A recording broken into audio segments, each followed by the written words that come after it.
गोरेगावमध्ये एका 45 मजली इमारतीला भीषण आग लागल्याची बातमी समोर येते। आज सकाळी ही आग लागल्याची घटना घडली आहे। गोरेगाव पूर्व भागातील गोकुलधाम परिसरामध्ये असलेल्या 45 मजली डीबी वुड्स नावाच्या इमारतीमध्ये ही आग लागली आहे।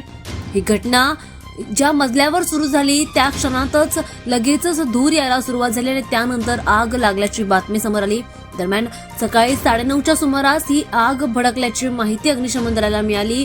अग्निशमन दलाला ही माहिती मिळताच अग्निशमन दलाचे जवान घटनास्थळी ताबडतोब दाखल झाले आणि त्यांनी लगेचच बचाव कार्य सुरू केलं। अग्निशमनाचं त्यांनी कार्य सुरू केलं। सुदैवाने या घटनेमध्ये कोणतीही जीवितहानी झाली नसल्याची माहिती समोर येते।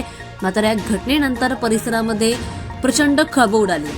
अग्निशमन विभागाने आग स्तर 1 ची घोषित करून नियंत्रणात आणली आहे आणि पुढचा तपास देखील सुरू केला आहे। नेमकी आग कशामुळे लागली याची अजूनही माहिती समोरली नाहीये, मात्र तपास अजूनही सुरू आहे। ही आग अचानक विखुरली गेली आणि तिचं नेमकं कारण अजूनही मिळालं नाहीये, पण अग्निशमन दलाच्या त्वरित प्रतिसादामुळे मोठा अनर्थ टळलाय। सुदैवाने या घटनेत कोणतीही जीवितहानी झाली नाहीये, मात्र अचानक घडलेल्या घटनेमुळे परिसरामध्ये मोठी खळबळ उडाली आहे।